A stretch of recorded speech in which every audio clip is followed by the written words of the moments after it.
When a Florida businessman's life hangs in the balance, three angels come. Everyone. In the year 1994, when he managed two successful jewelry businesses, life for him was incredibly busy. Every year, he participated in about 35 lively trade shows, with the grand event in Tucson, Arizona, being a highly anticipated highlight. These events, however, often had an underlying worry about health. But that particular year was different. A mysterious virus or tricky bacteria had infected the crowd, causing illness among the attendees. Even experienced medical professionals were puzzled. By the third day of the show, he found himself caught in the grip of severe symptoms, continuous sweating and alarming throat swelling. As night fell, something unforgettable began to happen, a feeling like he was close to taking his last breath. It was a powerful experience that became a part of him. In that moment, he felt like he transcended his physical body and was surrounded by a bright, glowing mist. He felt something indescribable, unlike anything he had ever experienced before. And in that otherworldly place, he said, "I'm home, I'm finally home." Bill Torrella's roots go back to Brooklyn, New York, where his mother ran a lovely bar and grill near Ebbets Field, the famous home of the Brooklyn Dodgers. He has vivid memories of watching important baseball games, including the moment when Mickey Mantle hit a famous home run for the Yankees in 1956. As he grew up, he developed a deep love for art and decided to pursue an education in commercial art and illustration. His journey led him to the prestigious Art and Design School in New York, which opened doors to a career at Triad Studios, a significant player in the world of commercial art. Triad Studios worked closely with B&Bose, a major advertising agency in New York City. But life had unexpected twists in store. In 1973, Bill moved to Florida after getting married. He had heard stories from his father about Miami's appeal, conventions under palm trees, and the allure of blue waters. However, when he arrived in Miami in 1973, he was in for a surprise. The city had only a few skyscrapers in its skyline, and the advertising industry that had been his career in New York was almost non-existent. Faced with this challenge, he set out on a new path. An advertisement in the Miami Herald caught his attention. The county needed emergency medical technicians, EMTs, because of the increasing number of retirees moving to South Florida. They offered to pay for his EMT education in exchange for his service as an attendant alongside paramedics. He managed to balance daytime work with evening classes and obtained his EMT certification. His time as an EMT brought him face to face with traumatic situations every day. He saw people in distress, some on the verge of death, and this had a serious impact on his mental health. Over time, he began to experience post-traumatic stress disorder, PTSD, which made him realize that a change was necessary. One day, he stumbled upon the world of jewelry in a serendipitous manner.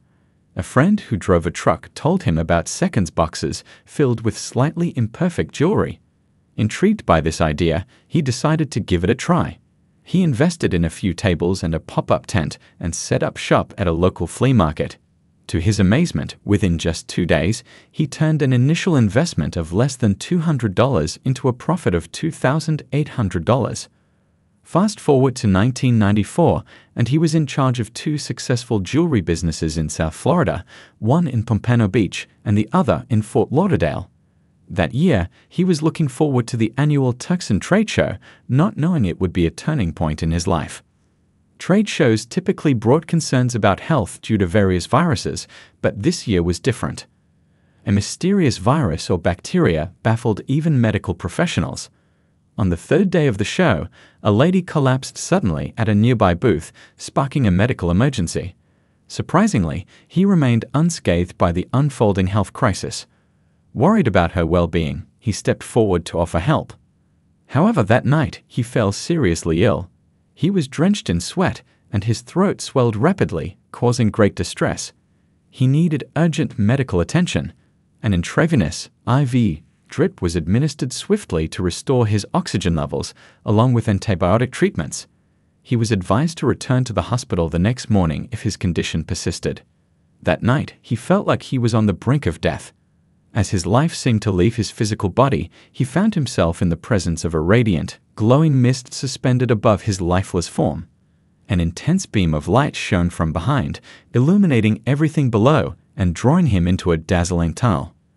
This tunnel was a breathtaking display of colorful lights, and he felt an overwhelming sense of love, a love so profound that he became one with its radiant light. Embarking on a journey through a tunnel, he felt like he was moving at lightning speed, surrounded by vivid colors that wrapped around him. The growing sense of love within him made him feel like he was coming back to where he belonged. A gentle voice introduced itself as Antonia, one of his guardians. During his journey, he found himself surrounded by spirits, familiar faces from his life on Earth. They communicated without words, using thoughts, and they all glowed with a radiant light, easily recognizing each other. Then, a voice he knew so well greeted him, his brother Peter's voice. The emotions they shared went beyond words, creating an indescribable connection between their souls.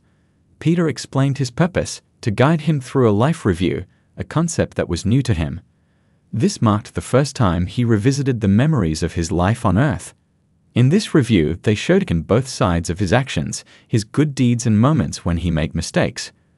Grateful for not committing serious wrongs, he had been unaware of the pain he unintentionally caused to others. However, this life review revealed the deep sorrow he had unknowingly brought about. He felt the pain and begged for forgiveness, saying, I'm sorry, although he couldn't cry real tears. A radiant light appeared, revealing the positive impact of his life, particularly his work as a paramedic. His dedication to saving lives and helping others became clear, showing the true purpose of existence, to serve one another and acknowledge our interconnectedness. His perspective shifted from a focus on business to this new understanding.